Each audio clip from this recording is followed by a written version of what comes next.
الحمد لله وكفى وسلام على عباده الذين اصطفى أما بعد فأعوذ بالله من الشيطان الرجيم بسم الله الرحمن الرحيم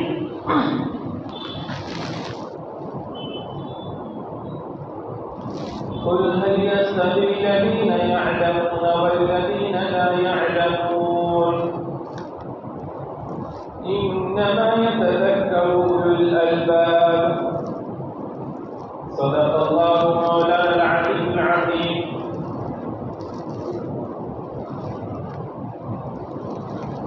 وقال النبي صلى الله عليه وسلم ألا كلكم راع وكلكم مسؤول عن رعيته أو كما قال عليه الصلاة والسلام. وصدق رسوله النبي الأمي الكريم. نحن على ذلك لمن الشاهدين والشاكرين والحمد لله رب العالمين.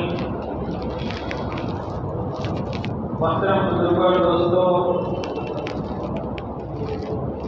اللہ تعالیٰ نے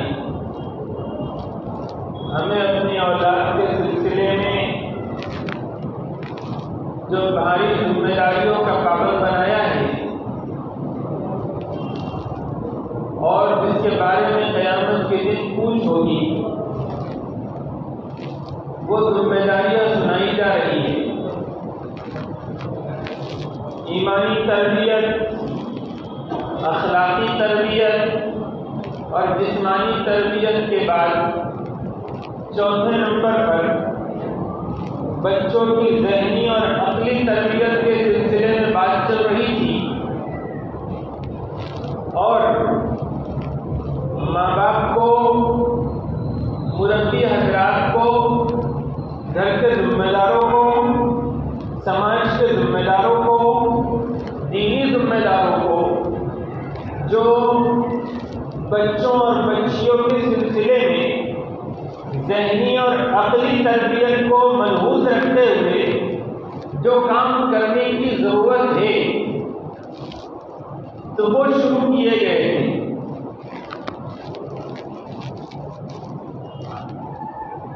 بنیادی طور پر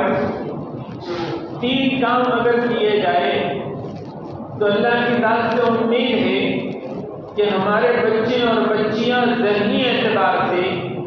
اسلامی فکر کی حامل، ذہنی اعتبار سے پختہ سوچ والی، ذہنی اعتبار سے عزم اور حوصلہ والی، ذہنی اعتبار سے قوت و غلبے والی، ذہنی اعتبار سے ہر طرح کی نقائص کمزوریوں سے بری اور اعلیٰ حوصلوں والی ہوں اور اعلیٰ اقدار اور اعلیٰ فکر والی ہوں جو اسلام چاہتا ہے. ان میں سے پہلی چیز جو پچھلے ہفتے سنائی گئی وہ تھی علم، کہ اسلام بچوں اور بچیوں کی ذہنی تربیت کے لیے، ان کے ذہن کو کشادہ کرنے کے لیے اور صحیح فہم اور صحیح فکر ان کے اندر بیدار کرنے کے لیے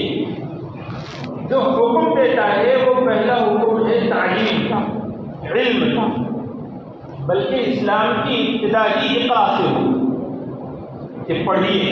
اقرا بسم ربک الذی خلق. علم کتنا اہم ہے، اس کے لیے تو قرآن کریم کی بہت سی آیات ہیں اور احادیث مبارکہ کا ایک بڑا لٹریچر ہے، اور اس کے اوپر کتنی ہی کتابیں لکھی جا چکی ہیں.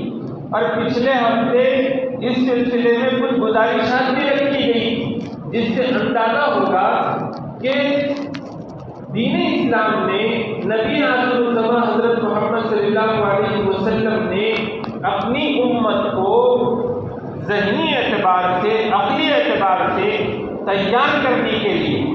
جو علم کا حکم دیا ہے اور علم کی تلقین کی ہے وہ کس قدر اہمیت والی ہے.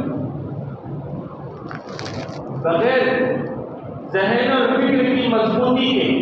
بغیر ذہن اور فکر کی بلندی کے کوئی بھی شخص دین اور ایمان کے تقاضوں کے لیے آگے بڑھ نہیں سکتا. اور دین اور ایمان کے تقاضوں کو پورا نہیں کر سکتا. اس لیے اس کی پہلی جو خوراک ہے وہ ہے علم، نالج. پچھلے ہفتے بتایا گیا تھا کہ علم کتنی اہم اور کتنی ضروری چیز ہے کہ اسلام نے ہی سب سے پہلے فری ایجوکیشن اور لازمی ایجوکیشن کا حکم دیا کہ کوئی بے پڑھا لکھا نہیں ہونا چاہیے، کوئی تعلیم سے کورا نہیں ہونا چاہیے. تعلیم ایک بنیادی ضرورت کی چیز ہے. ہم لوگوں نے ایسا سمجھ رکھا ہے کہ تعلیم یہ روزگار کے لیے ہے، تعلیم یہ نوکریوں کے لیے ہے. ہم نے یہ سمجھ رکھا ہے کہ تعلیم عہدوں کے لیے ہے. نہ، تعلیم تو ذہن اور فکر کی بلندی کے لیے. حضور صلی اللہ علیہ وسلم کی تعلیمات، قرآن کریم کی تعلیمات کے عزت اور وقار، اپنی ضرورتوں کو پورا کرنے کے لیے اور اپنے مشن اور مقصد اور ہدف کو پانے کے لیے جس فکر کی ضرورت ہوتی ہے وہ فکر جو بنتی ہے وہ تعلیم کی وجہ سے بنتی ہے. ایک دھوکہ یہ لگا ہوا ہے کہ دنیا کی تعلیم اور دین کی تعلیم، دین کی تعلیم یہ ضروری چیز ہے اور دنیا کی تعلیم یہ غیر ضروری چیز ہے. اصل میں ہو یہ گیا ہے کہ ہم جو ذہن اور فکر کو لے رہے ہیں تو وہ دشمنانی اسلام کے پھیلائے ہوئے پروپیگنڈے کے ذریعے سے لے رہے ہیں. ہم اسلام کو اسلام کے جانکار اور اسلام کی رہنمائی کرنے والوں سے ہم اسلام بہت کم لیتے ہیں. ہم اسلام لیتے ہیں میڈیا سے، ہم اسلام لیتے ہیں ایسے لوگوں سے جو اسلام پر اعتراض کرتے ہیں اور اسلام کے خلاف پروپیگنڈا کرتے ہیں. جب چلائی جاتی ہے بات کہ اسلام مذہبی علماء، ان کے مفکرین ان کو دنیا کی تعلیم سے دور رکھتے ہیں، جب یہ بات چلائی جاتی ہے، حقیقت کا ہمیں کچھ پتہ نہیں، کبھی ہم نے سنا نہیں علماء سے کہ وہ دنیا کی تعلیم سے منع کرتے ہیں، لیکن دماغ میں ہوتا ہے کہ اپنے مولانا لوگ ضرور منع کرتے ہیں اور منع کرتے ہوں گے تو کوئی نہ کوئی وجہ ضرور ہو. ہمارا ذہن جو ڈیولپ ہو رہا ہے وہ دینی سمجھ بوجھ کے لیے وہ دشمنانی اسلام کے پھیلائے ہوئے پروپیگنڈے کے ذریعے سے، جبکہ اسلام دنیا کی ایجوکیشن ہو یا دین کی ایجوکیشن ہو دونوں کو اہمیت دیتا ہے.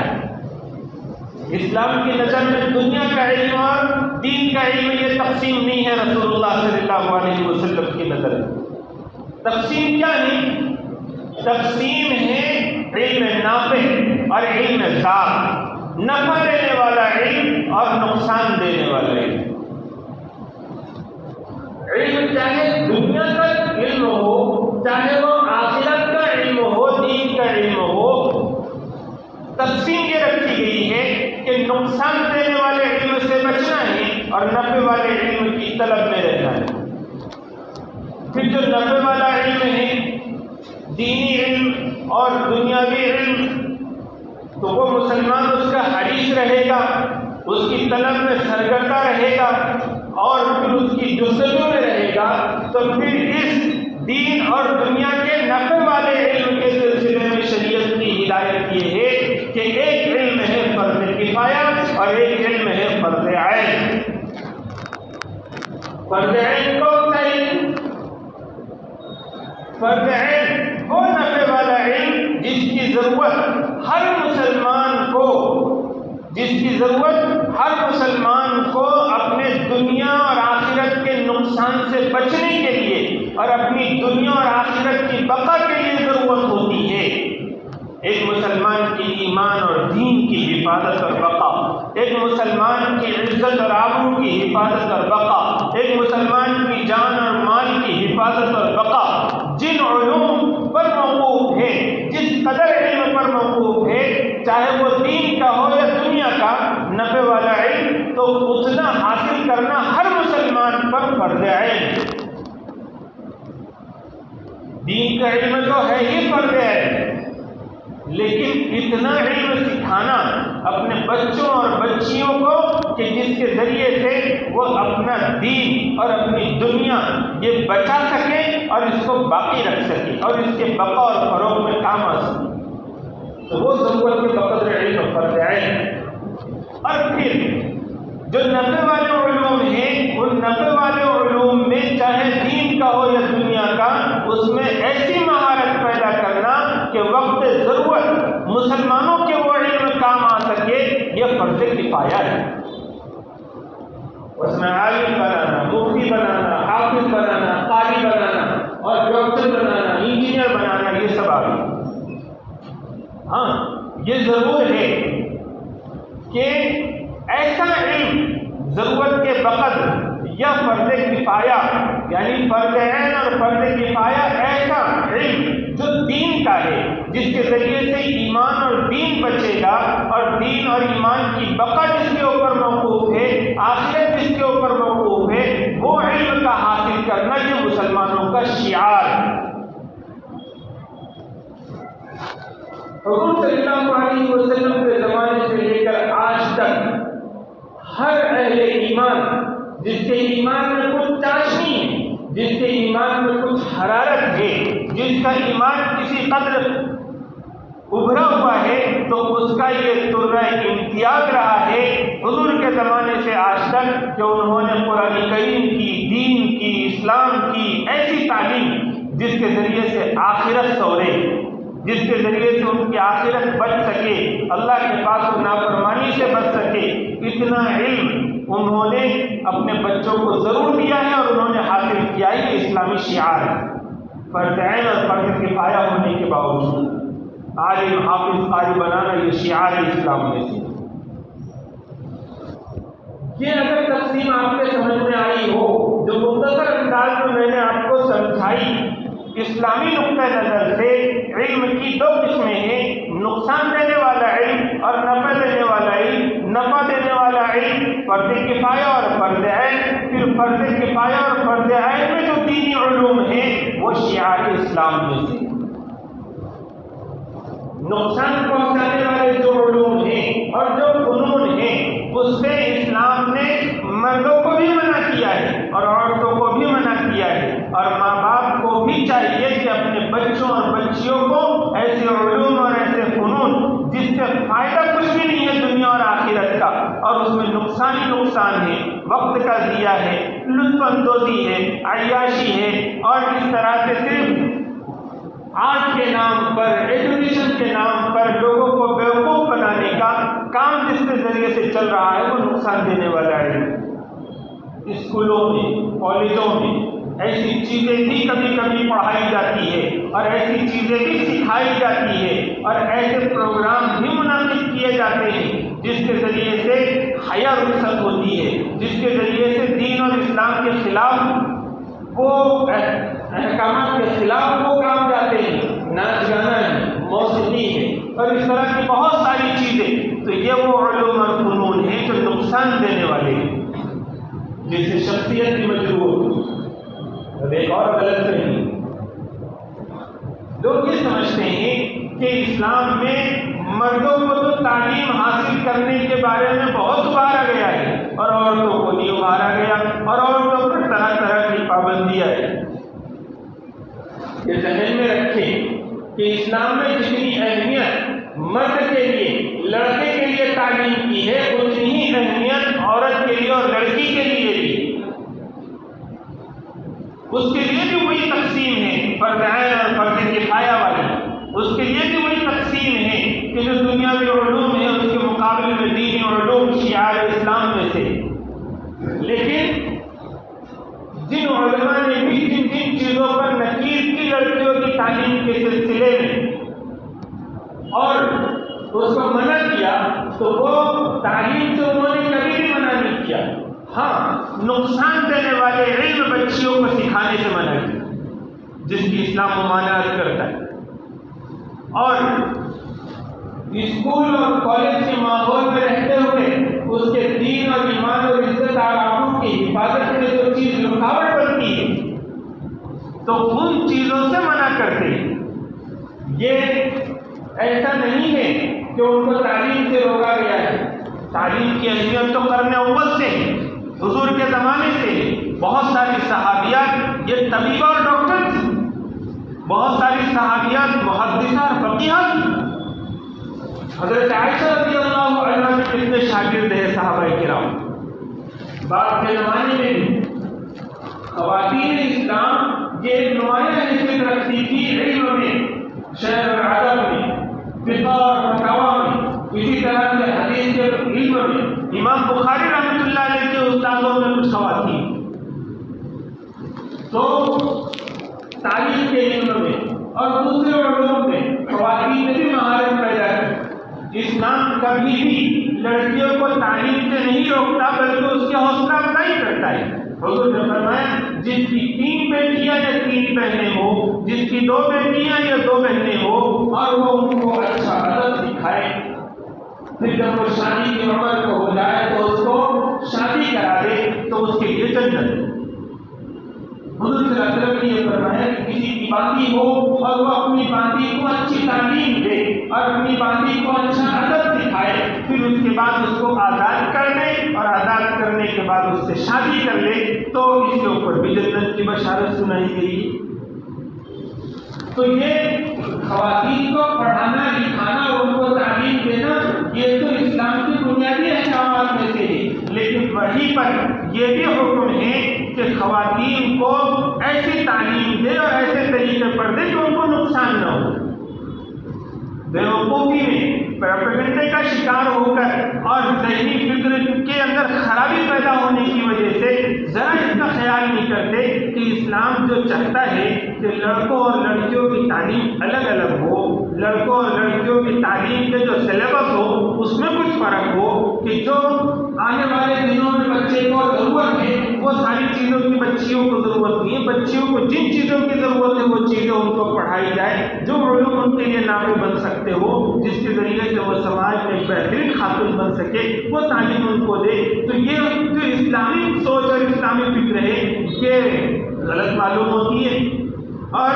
بچی کو بھیج رہے ہیں، بھیجنے کے بعد اب بچی کی جان کو بھی نقصان ہو سکتا ہے کسی وقت میں۔ بچی کو بھیج رہے ہیں، اس کی عزت آبرو خطرے میں پڑ سکتی ہے، اس کا ایمان خطرے میں پڑ سکتا ہے، اور اس کے پڑھتے آنے کے بعد میں جب اس کے سر پہ ایسا اس کو تعلیم دی کہ اس کے بعد میں اس کے سر پہ ایسی ذمہ داری آ گئی تو اس ذمہ داری سے اس کی جسمانی نقصان ہوگا، اس کو ذہنی نقصان ہوگا۔ تو یہ نقصان دینے والی تعلیم سے تو اسلام منع کرتا ہے، لیکن یہ سارے نقصان بھلا کون چاہتا ہے کہ اس کی بچی جب وہ پڑھ لکھ لے تو وہ ذہنی تکلیفوں اور پریشانیوں کی شکار رہے؟ کون چاہتا ہے کہ اس کی بچی اور بہن اگر پڑھ لے اور پڑھنے کے بعد اعلیٰ تعلیم حاصل کرنے کے بعد ایسی تعلیم اس کو دے کہ جس کے ذریعے سے اس کی عزت تار ہوتی رہے، اس کو اس کی جان کو نقصان ہوتا رہے اور اس کو جسمانی نقصان ہوتا رہے اور اس کے دین اور ایمان کو نقصان پہنچے؟ کوئی نہیں چاہتا، لیکن پھر بھی وہی طریقہ تعلیم رکھیں گے، پھر وہی سبجیکٹ اور وہی مضامین بچیوں کو پڑھائے جائیں گے کہ جس کے ذریعے سے وہ یہ ساری مصیبتوں میں گرفتار ہو جائے۔ ایک آدمی خودکشی کرنا چاہے اور خودکشی میں اپنی بھلائی سمجھتا ہو تو کیا اس کے پیارے اس کو خودکشی کرنے دیتے ہیں؟ تو جو بچی کے ماں باپ وہ اگر خودکشی کرنا چاہتے ہیں، بچی کی عزت آبرو اور جان کو خطرے میں ڈالنا چاہتے ہیں، بھلا اسلام اس کی کیسی اجازت دے سکتا ہے؟ کیونکہ اسلام نے ایسی چیزوں سے روکا ہے، ورنہ تعلیم سے نہیں روکا۔ آج بھی اس چیز کا خیال رکھا جائے کہ ہم ایسے اسکول کا انتخاب کریں ہمارے بچے کے لیے اور بچی کے لیے کہ جہاں پر کوئی ایجوکیشن نہ ہو، ساتھ میں تعلیم نہ ہو، اس کے جو نقصانات ہیں وہ اسلامی نقطۂ نظر سے تو ہے ہی ہے، لیکن تعلیمی نقطۂ نظر سے، جسمانی نقطۂ نظر سے بھی اہل مغرب خود اس کے نقصان کو بیان کرتے ہیں۔ اور یہ عقل میں آنے والی بات ہے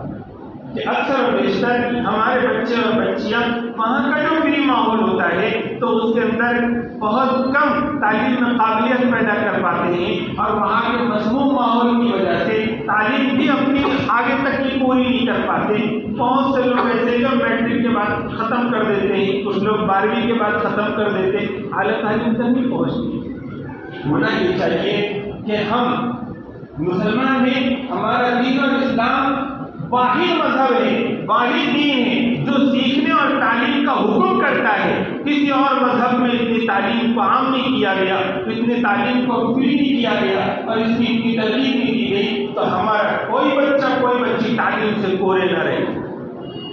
اس وقت میں جو حالات ہیں، ان حالات میں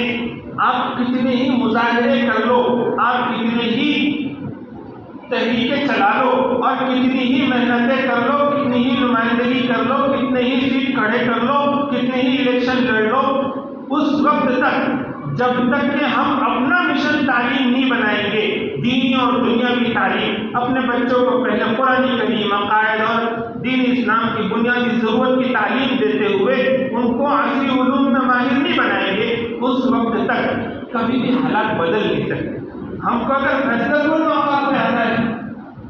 تو پھر ہم اپنے بچوں اور بچیوں کو اعلیٰ تعلیم دلائیں اور اعلیٰ تعلیم بھی اسلامی ماحول میں رکھتے ہوئے ان کو دلائیں، اور اس کے بعد پھر آپ مظاہرہ کریں، وہ فائدہ دے گا۔ اس کے بعد کیونکہ قرآن کریم کہتا ہے وَأَعِدُّوا لَهُم مَّا اسْتَطَعْتُم مِّن قُوَّةٍ، کہ تم ان کے مقابلے میں قوت حاصل کرو، اور جیسے حضور کے زمانے میں تیر اندازی، تیرنا اور گھڑ سواری وغیرہ یہ قوت حاصل کرنا تھا، آج کے زمانے میں قوت حاصل کرنا یہ عصری جدید علوم ہے،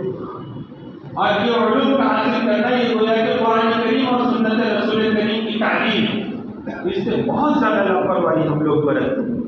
جس کی وجہ سے ہم دین کے کام کرنے والے بھی معذور ہوتے ہیں۔ ایسا سمجھیے کہ جو دین کے علوم ہیں یہ تو بڑے اعلیٰ قسم کا علم ہے، انسان کی عقل کی رسائی تک نہیں ہو سکتی۔ علم کے دیکھو، ایک علم وہ ہوتا ہے جو آنکھوں سے دیکھ کر حاصل ہوتا ہے، ایک علم وہ ہوتا ہے جو چھو کر حاصل ہوتا ہے، ایک علم وہ ہوتا ہے جو چکھ کر حاصل ہوتا ہے، ایک علم وہ ہوتا ہے جو سونگھ کر حاصل ہوتا ہے، اور ایک علم وہ ہوتا ہے جو عقل سوچتی ہے اور اس کے ذریعے سے علم حاصل ہوتا ہے۔ دنیا والوں کے پاس جو علوم ہیں وہ یہ 5 حواس خمسہ سے حاصل کیا ہوا علم ہے، اور دین کا شریعت کا علم وحی کے ذریعے سے جو اترا تو وہ اس سے بھی اعلیٰ قسم کا علم ہے کہ جو یہ 5 چیزوں سے حاصل نہیں ہو سکتا ہے، وہ علم ہمارے پاس اللہ رب العزت نے عطا فرمایا، وہ دین کا علم کہلاتا ہے۔ جو دین کا علم ہے وہ یہ دین کا علم ایسا ہے جیسے کنٹرول کرنے والا سواری، اور دنیا کے علوم اور فنون کے سواری کی مانند ہے کہ ایک آدمی کے پاس دنیا کا علم تو ہو لیکن اس کے پاس دین کا علم نہ ہو، پڑھ لکھ کر بہت بڑا بن گیا ہے لیکن اس کو ایمان مجمل نہیں معلوم، ایمان مفصل نہیں معلوم، اس کو اسلام کی جو ہیروز ہے، جو حضور صلی اللہ علیہ وسلم کی زندگی نہیں معلوم، صحابہ صحابیات کی زندگی نہیں معلوم، تو بھلا وہ کوئی انسان؟ ولید بن عبد الملک کے پاس ایک شخص آیا اور آنے کے بعد اپنی کچھ حاجت رکھنے لگا، انہوں نے کہا کہ بھائی تمہیں قرآن کریم پڑھائے؟ اس نے کہا کہ مشغولیت ایسی تھی، کام دھندے ایسے نہیں کر پائے۔ پھر پوچھا کہ دین کا کچھ علم؟ کہا کہ وہ بھی نہیں ہے۔ شہنشاہی اسلامی؟ وہ بھی نہیں ہے۔ تو ولید بن ملک نے اپنی گردن اپنا چہرہ پھیرا، کسی نے کہا کہ اے امیر، ایک بندہ ایک مسلمان آپ کے پاس حاضر ہوا ہے اپنی حاجت اور ضرورت لے کر، تم اس کی طرف دیکھتے تک نہیں؟ انہوں نے کہا مجھے تو کوئی انسان نظر نہیں آتا۔ جو مسلمان ایسا ہو، جو انسان ایسا ہو جس کو دین کا اور شریعت کا کچھ علم ہی نہ ہو، وہ انسان ہی نہیں ہے، وہ مسلمان ہی نہیں ہے، اس کا ہونا نہیں ہونا دونوں برابر ہے۔ یہ اس واقعے سے سبق ملتا ہے۔ تو دین کا علم بچوں کو سکھائے، اس کے ساتھ ساتھ عصری علوم میں ایسا ماہر بنائے کہ پھر یہ جتنے دین کے علوم ہم نے سیکھے ہیں اور اس کے ذریعے سے اللہ اور اس کے رسول کے منشے کے مطابق جو اپنی ذاتی زندگی پر، اجتماعی زندگی پر اور پورے عالم کے اندر جو دین کی فضا بنانی ہے اور جو دین کے غلبے کا کام کرنا ہے وہ آسان ہو جائے، یہ اس کے بغیر نہیں ہو سکتا۔ دین کا علم تو ہو لیکن عصری علوم نہ ہو تو ایسا آدمی ہے کہ جس کے پاس سواری نہیں، اور جس کے پاس دنیاوی علوم ہو لیکن اس کے پاس دین کا علم نہ ہو تو ایسا ہے کہ بغیر سوار کا سواری، کہ بس جس طرف چاہے اس کا وہ جائے گا، جس طرف چاہے وہ دم بچائے گا۔ تو ایک چیز ہے جو ذہنی اور عقلی تربیت کے لیے جس کی اسلام تعلیم دیتا ہے اپنے بچوں اور بچیوں کو اچھی تعلیم، نفع والا علم ان کو سکھائے۔ دوسرا کام جو دین اسلام جس کی طرف توجہ دلاتا ہے وہ ہے اپنے بچوں کی فکری تربیت۔ ان کی فکر ان کو بچپن ہی سے بنائیں، ان کو اللہ سے، ان کے رسول سے ان کو جوڑے۔ جیسے حضور نے فرمایا کہ تم اپنے بچوں کو اپنے نبی کی محبت، اہل بیت کی محبت سکھاؤ، قرآن کریم کی تعلیم دو۔ جو کہ قرآن کریم کی تعلیم دیتے ہیں قیامت کے دن وہ عرش کے سائے میں ہوں گے، جس وقت میں کہ عرش کے سائے کے علاوہ کوئی سایہ نہیں ہوگا۔ اسلام سکھاتا ہے بچپن ہی سے بچوں کو ذہن میں اللہ کی، اس کے رسول کی محبت، دین اسلام کی محبت، دین اسلام کا جو ہماگیر نظریہ ہے وہ نظریہ اس کو پلائے۔ اسلام دشمن طاقتوں نے بڑی محنت کر کے اور ہمارے بھولے پن کا، جہالت کا اور پھر مخصوص چیزوں کو لے کر بیٹھے رہنے کا ایسا فائدہ اٹھایا کہ بہت سارے مسلمان صرف چند بنیادی چیزوں کو ہی دین سمجھتے، چند بنیادی چیزوں کو ہی دین کا کام سمجھتے۔ یعنی محدود تصور اپنے بچوں کو بچپن ہی سے یہ سمجھائیں کہ دین اسلام تو زندگی کے ہر گوشے کے لیے ہے اور اس کے ہر گوشے کی تعلیم وہی اہمیت رکھتی ہے جو دوسرے گوشے کی تعلیم اہمیت رکھتی ہے۔ یہ اسلام یہ دنیا میں اقتدار لے آیا ہے، یہ اسلام دنیا میں انسانیت کو عدل انصاف سے بھرنے کے لیے آیا ہے، یہ دنیا میں انسانوں کو انسانیت سکھانے کے لیے آیا ہے۔ اس کے قوانین، اس کے احکامات وہ ہیں جس کی سب سے زیادہ ضرورت ہے انسانوں کو۔ بچوں کو بچپن ہی سے اسلام کی ہماگیر تعلیم اور اس کی خوبیوں سے روشناس کرایا جائے اور بچپن ہی سے اس کو مسلمانوں کی جو روشن تاریخ ہے جو انہوں نے دنیا کو دیا ہے وہ ان کو سمجھائے سکھائے۔ حضرت سعد بن ابی وقاص رضی اللہ تعالیٰ عنہ فرماتے ہیں کہ ہم اپنے بچوں کو حضور صلی اللہ علیہ وسلم کی غزوات کی تعلیم، حضور کی جنگوں کی تعلیم اس طرح سے دیتے تھے، وہ سکھاتے تھے جیسے کہ ہم قرآن سکھاتے ہیں۔ اتنی ہی زیادہ اہمیت اس کو دیا کرتے تھے ہمارے اسلاف کی، اور ان کی روشن تاریخ کو ہم اپنے بچوں کو بچپن ہی سے سکھائیں۔ اور اس میں مددگار جو چیز ہو سکتی ہے تو ذمہ داری ماں باپ کی ہے۔ اگر یہ نہیں کریں گے تو پکڑے جائیں گے، کیونکہ فکری آج جو دور ہے نا یہ دور فکری جنگ کا ہے، فکری اعتبار سے مقابلہ آرائی اور جنگ کا ہے۔ اس وقت میں بہت کم بموں سے اور بہت کم لڑائیوں سے لوگ جنگ جیت رہے ہیں، فکری جنگ کا دور ہے۔ فکری جنگ کس کو کہتے ہیں؟ فکری جنگ اس کو کہتے ہیں کہ تم ان کے مقابلے پر اور وہ تمہارے مقابلے پر آئیں گے تو پھر بہت ساری جانیں ہم کو لینی پڑے گی، ہم کو ہتھیار جمع کرنے پڑیں گے، ہم کو بہت سارے سورس لینا پڑیں گے، پھر عالمی دباؤ کو برداشت کرنا پڑے گا، تب کہیں جا کر ہم ان کو مٹا سکتے ہیں۔ لیکن اگر ہم نے ان کی فکر ہی بدل دی، ہم نے ان کو ذہنی طور پر مرتد کر دیا، ذہنی طور پر عیسائی بنا دیا، یہودی بنا دیا، اسلام مخالف بنا دیا، تو پھر یہ جو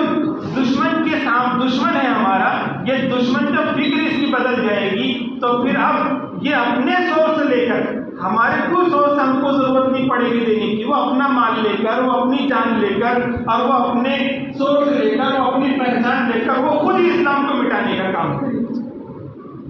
یہ ہے فکری ارتداد کا پھیل رہا ہے اور فکری جو جنگ چل رہی ہے، تو ہمارے بچوں کو، بچیوں کو اسلام دشمن طاقتوں کی طرف سے جو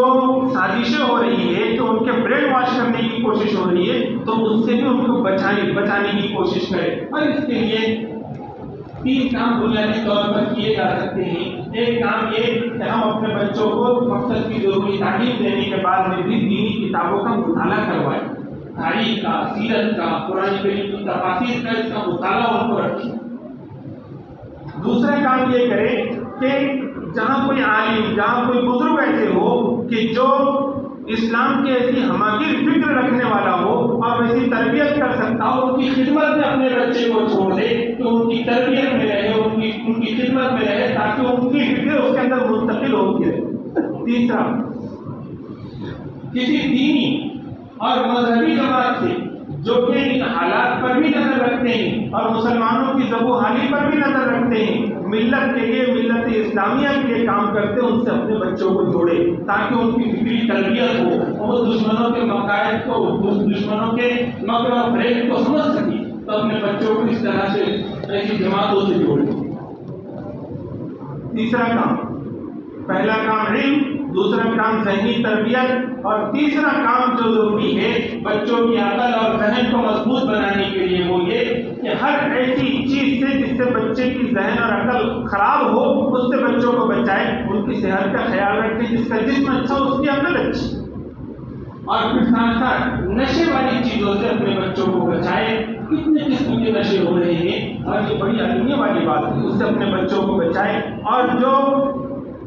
جنسی ہیجان پیدا کرنے والے، شہوت کو ابھارنے والی جو چیزیں ہیں اور جو ماحول ہے اس سے اپنے بچوں کو بچا کے رکھے۔ بار بار جنسی ہیجان جب پیدا ہوتا ہے اس کے ذریعے سے عقل پر بڑا خطرناک اثر پڑتا ہے، اس کے نتیجے میں بچے جو غلط کاریاں کرتے ہیں ان غلط کاریوں کا بھی ذہن پر برا اثر پڑتا ہے۔ اپنے بچوں کی خصوصی نگرانی رکھ کر اس کا اہتمام کرے۔ اخیر مدد سے بات یہ عرض کرنی ہے، اگر ہم نے اپنے بچوں کی ذہنی اور عقلی تربیت کے لیے بھی بنیادی کام نہیں کیے اور یہ بچے بگڑ گئے، ان کا دین اور ایمان بگڑ گیا، تب قیامت کے دن یہ اللہ کے حضور حاضر ہوں گے۔ ہمارے حصے میں کہیں ایسا نہ ہو کہ رسوائی آئے، کیونکہ اس وقت میں بہت سے جہنم